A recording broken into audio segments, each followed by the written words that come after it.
mahadiya inaan magaalada Kismaayo dib ugu soo laabanay iyadoo aan u aadnay shir ka dhacay magaalada Garowe oo ay ku lahaayeen madaxda dawladda federaalka iyo kuwa dawlad goboleedyadu waxaan rabaa marka hore inaan u mahad celiyo reer Puntland madaxweynaha Saciid Cabdulaahi Deni madaxweyne ku-xigeenkiisa guddoonka baarlamaanka shacabka iyo dhammaan dadka reer Puntland oo aan isleeyahay waxayna soo dhaweyn aad iyo aad qiimo iyo qaayo u leh iyadoo Ramadaan tahay haddana waxay qaateen culays badan oo aan isleeyahay waxay u qaateen iyadoo soo dhaweyntooda iyo mas'uuliyadda ay saareen shirkaas oo loo balansanaa iyadoo muddo hal sano ah aanu dhicin shirarkii dawladda federaalka iyo dawlad goboleedyadu ayaa waxaan soo jeedinay baaq ahaa bal in la wada hadlo oo la isu yimaado si looga tashado aayaha waddanka iyo meesha ay wax u socdaan taas markii aanu soo nimid iyadoo ay ka soo qayb galeen madaxweynaha iyo ra'iisul wasaaraha iyo madaxda dawlad goboleedyada iyo gudoomiyaha gobolka Banaadir oo goobjooga ka ahaa inaan isweydiino maxaa ajanda ah oo aan ka wada hadlaynaa waayo waxa ugu muhiimsan waxay ahayd warbal siyaasadda aan meel ku ogaano waxaa asala Soomaaliya maanta ma joogto xilli hal qof iyo hal fikri iyo hal caqli looga talin karayo waa waxa la isku doodoobayo la isku ururinayo hadda la hagaajinayo la yegleelayo sida daraaddeed Soomaaliya ma noqon karto meel qof aragtidii ama ra'yigiisa ay wax ku noqon karayso taasa waxay timid inaan markaa ajanda shirki ku sameeyno ma ayna la imanin dawladda ajanda laakiin ajandaha shirka dhexdiisa aanu ka sameeynay iyadoo la isla wada kaashaday qodobo dhowr aan soo qaaday markaa oo ahayd koow in la helo gole ama xidhiidh ama madal waxaa doonta wadha siyaasadeed oo dawlad goboleedyada iyo dawladda federaalka ah fulin ahaan looga tashado la isku waraysto xaaladda waddanka looga tashado waayo xaaladda waddanku uu marayo haddaan mar walba la wada joogin oon la wada hadlin oo aan masiirka meel la isla dhigin oo aan la isla ogaanin oo aan kolba caqabadaha jira wada jir looga bixin qofna keligii wax ma qaban karay dawlad goboleedyaduna keligood wax ma qaban karaan dawladda federaalkiina keligood wax ma qaban kartaan waa dad isku duuban in la helo qodobka koowaad markaa wuxuu ahaa in la helo gole ka dhexeeya madaxda dawladda federaalka iyo kuwa dawlad goboleedyada oo mar walba lagaga tashado masiirka iyo siyaasadda taasoo aan wax u dhimaynin golihii amniga qaranka oo kaasi uu noqonayo mid isaga ka hoos shaqeeya sababtoo amniga qaranku waa wax u baahan farsamo yaqaan iyo khubaro oo amniga keliya ku kooban laakiin golo ka weyn oo masiirka ummadda iyo siyaasadda looga tashado kaasoo leeyahay in la helo magaciisa xubnaha kulamada iyo mas'uuliyaadka ay kala qaadanayaan arinta labaad waxay ahayd arinta galmudug oo ahayd mid aad iyo aad xasaas u ah baryahan dambana hadalkeedu aad u socday oo sidii ahlu sunna iyo ay isugu darsameen maamulkii galmudug khilaaf badan oo xagga dawladda federaalka iyo siyaasiyiin iyo wax badan la sheegayo la tabanayay in iyadana aan ka salgaano oo goluhu intuu ka fadhiisto bal arinta wax la iska weydiiyay arinta galmudug laga gaaro xal dhab ah oo dadku ay ku wada qanacsan yihiin iyadoo maamulka galmudug uu diyaar u ahaa in arintaasi la saleeyo la tixgeliyo heshiiskii ay sunna iyo maamulka galmudug dawlad goboleed galmudug ay ku gaareen Djibouti oo dawladda federaalka waliba madaxweynuhu uu goobjoog ka ahaa ay leeyihiin war heshiiskii intii la ictiraafo galmudug dastuur bay leedahay dastuurkeeda aynu ku wada hadalno oo xuquuqda ay leedahay hal la ogolaado taasaan isku daynay markaa inaan bal ku qancino dawladda iyo cidii kale wax tabanaysaba sidii arintaas looga gudbi lahaa galmudugna iyadoo aan uga mahad celinayo xaaf culays badan oo uu soo maray iyo odaynimo uu muujiyey ama ha noqoto dagaalkii gaalkacyo ama ha noqoto arinta ka taagan ahlu sunna iyo isu keenistooda oo tanaasulaad badan uu sameeyey in bal arintaas laga gaadho go-aan qodobka labaad bay ahayd waxaa kaloo qodobka saddexaad ahaa xeerar loo gudbiyey baarlamaanka oo ay ka mid ahayd midka doorashooyinka iyo sharciga shidaalka biilasha in la soo celiyo oo aan ka wada hadalno si mas'uuliyad Soomaaliyeed waayo waa wax masiirkii la xiriira doorashadu ma aha mid qof uu go'aan ka gaari karo ma aha wax harqaan intuu qoftago dheer isku cabiro in sidoo doona uu fulin karayo waxaan idhaahdaa la soo celiyo aan ka tashano ra'yiga aan leenahay aan ku darro waayo waxaan waa wax masiirka ummadda ah sharciga qoraya qodobo dastuuriga qoraya in waxaan laga wada tashado waxaan nidhi labada biil ha la soo celiyo golahan aan samaynayna ha lagu soo celiyo aan ka wada tashano ha noqdo kii doorashooyinka oo aan isleeyahay labadaa sharci markii shirkan loo soo baxayey ayay dowladdu intay la oroday oo golaha wasiirada la mariyey yaa baarlamaanka loo gudbiyey marka hore baad garanaysa inay dalab meesha ku jirtay waxaa kaloo ka mid ahaa in la qeexo wada shaqaynta wasaaradaha federaalka ee dowladda iyo wasaaradaha dowlad goboleedyada oo la tixgeliyo sistamka federaalka ee dowladnimada soomaaliya ay ku shaqaynayso waayo ma aha isu duwayaal ee waa wasaarado state ka waxaysan oo ka tirsan iyaga iyo dowladda federaalka qaabka ay wasaaraduhu u wada shaqaynayaan waxaa kaloo ka mid ahaa sida loo qaybsanayo ama loo maamulayo deeqaha caalamka uu bixiyo oo ajandaha ku jirtay oo dowladda dhexe wixii soo gaara ma igu tiro iga tirba xaggey gaadhaysaa see loo qaybsanayaa see loo wadaagayaa wuxuu ahaa qodob isaguna qodobada ka mid ah waxaa ka mid ahaa dhammaystirta dastuurkii oo ah midka lagu kala hagmayo ayaa wuxuu noqday wax jeebka lagu wata oo nin waliba tafsiirku doono uu saaro oo dad dan kale ay say rabaan u wadaan iyadoon horay shirkii dastuurka halkan aan uga soo jeediyey ra'yi ah in loo helo dad madax bannaan oo aan siyaasaddan ku milmayn oo aqoon-yahan oo khubaro expertiisa ama aqoon u leh waxaan oo intii la siiyo waqti dastuurkan laga soo baaraandago la keeno kadibna shacabka loo bandhigo maamulada iyo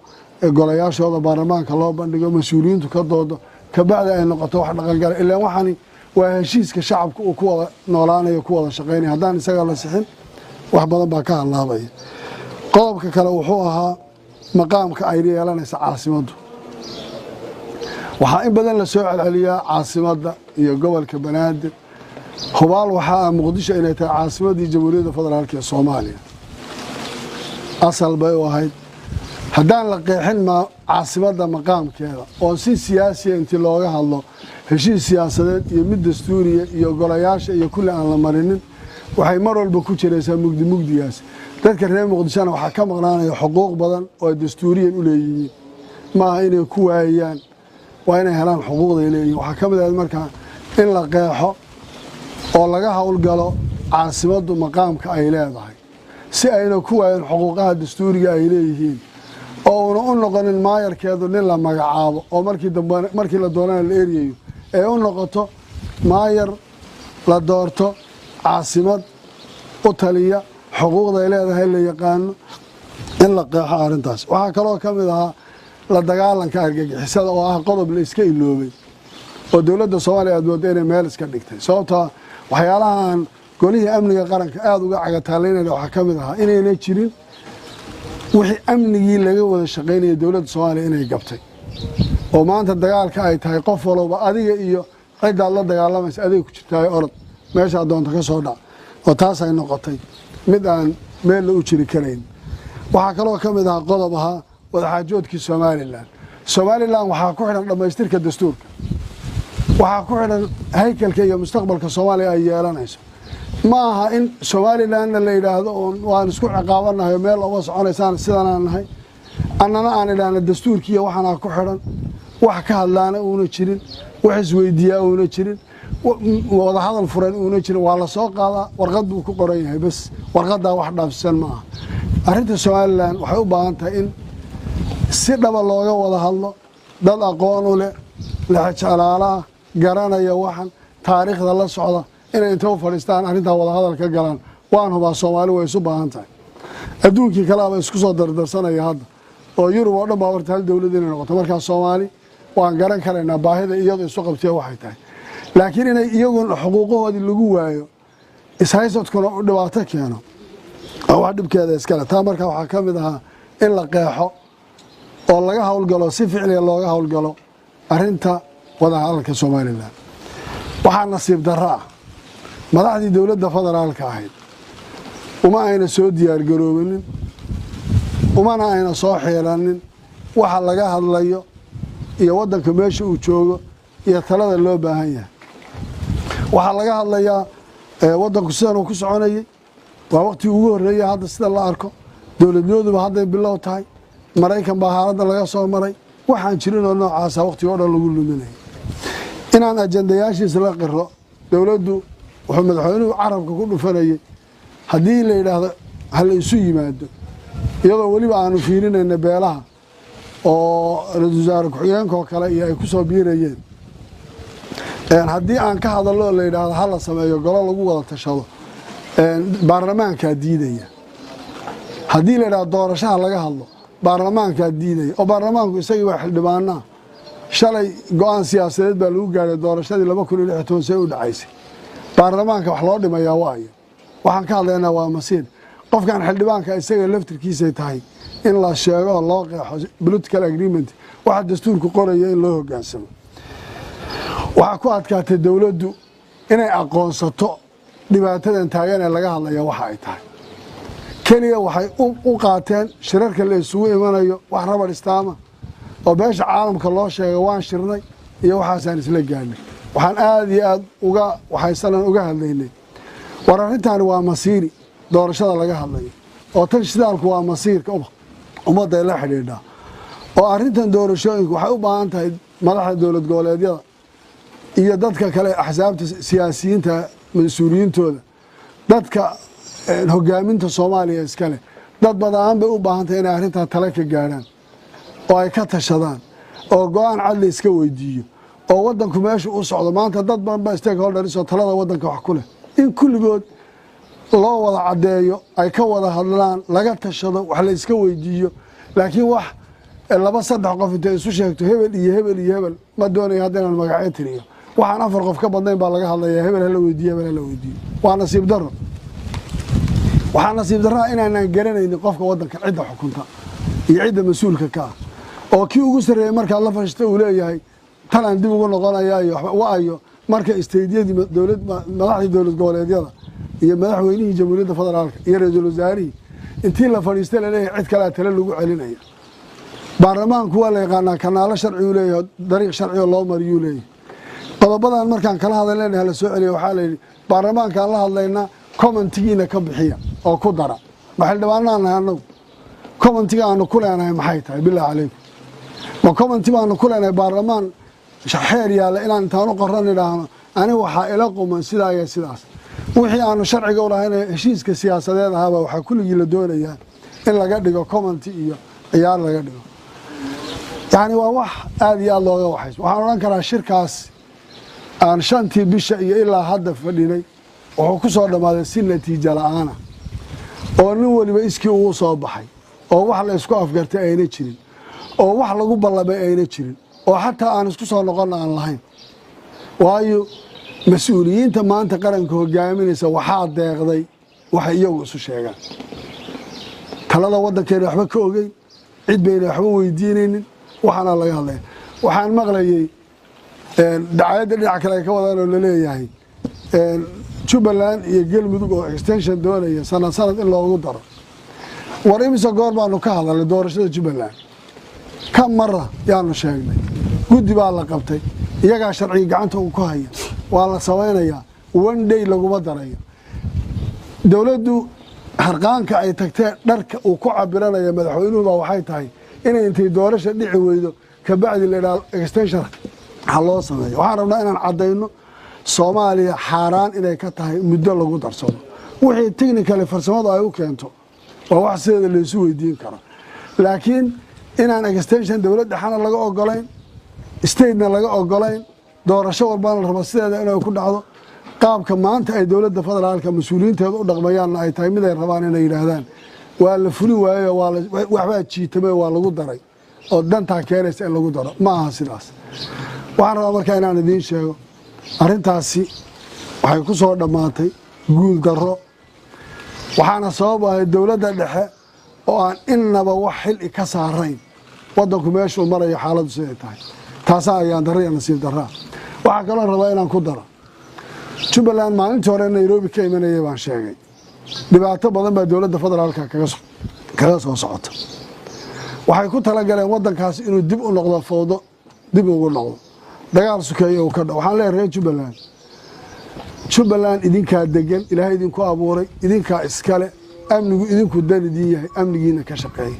midnimadiina ka shaqeeya xamar waxa idinka yimaaday waa fitan iyo fasahaad iyo dhibaato lama guriga lagu ururiyay hoteelada la dejiyay waa la soo qaaday waxa lagala hadlayaa kaliya xabad rida wax ma ridi kartaa aad baan ugu xamahay saaxiibkay Seeraar oo waaska afayeenka in intii loo yeero meel tago inuu isagu xabad garoonka dhexdiisa ka rido aad baan ugu xamahay wax saxana ma waxaan rabaa markaan reer Jubbaland inaan u sheego waxa laga shaqeynaya waa idinka dhibaato dhexdiina gobolka waa la yaqaanaa 6 bilood baa qof baa joogay hogaamiye kooxeedii isku leeynayay waa meesha ubuucdo ma aha gaalkacyo ma aha meesha Soomaaliya mixwarka dagaalka halkaana ahayd hooyadii dhibaatadu ay ka socotay maanta intaas sanaad maraysaan nabad baad ku joogtaan taariikh baad leedihiin state maanta ka labaad marka Puntland laga soo reebaatina maanta taariikhdii iska laha yaan dhibaato idin kale idin geystaan dhibaato idin geysan oo la isku kiindirin oo dhibaatadiina laga shaqeyn aad baan uga digay dawladda dhexe way garan laadahay mas'uuliyadda saaran waxay garan laadahay kursiga ay raadinayaan waxa uu yahay dhibaatada wadanka uga tagayaan waa in la xisaabtamo oo la isweydiiyo war wadankan muxuu yahay federaalku maxaa heshiis lagu yahay xagee loo socdaa maxaa la qabanaya laakiin inay beesha caalamkuna qaybsanto oo dhibaatada ay qayb ka noqoto oo waxaan jirin la isweydiiyo aad baan uga xumahay waxaan rabaa inaan idin cadeeyo dawlad goboleedyadu maanta annaga waxaanu ka soo tagnay aad u caajisan niyaddii aan la tagnay wada hadalkii aan rabnay halkan Soomaali loo rabnay hal sano soonka hadda soonkiisii baydhaba u dambeeyay kulan dawladda federaalka aan isugu nimaadno intaa wixii ka dambeeyayna wixii siyaasadda loo baahnaa in laga tashado dhan way meel marsanayeen way ka hadlayeen markaan isweydiinana halkaas ay maraysaa Soomaalina waxaan leeyahay xisbiyadeeda eliidkeeda odayaasheeda dhaqanka siyaasiyiinteeda dib ha isugu noqdeen bal ha cabireen maanta meesha ay joogaan iyo shalay meesha ay joogeen ha cabireen maanta meesha u socdaan ha garwaaqsadeen maanta xaaladda wadankooda uu ku jiriyo meesha loo soo waxa fiican afka laga sheegayo iyo ficilku sidoo kale yahay in la fiiriyo yaa u baahan waxaan leeyahay ilaah oo naxariiso kuwii hore wadankan soo xukumayay taariikh buu soo maray intii burburkii u dhacay maalin walba meeshii ka horeysay meel fiican baa loo sii gudbayay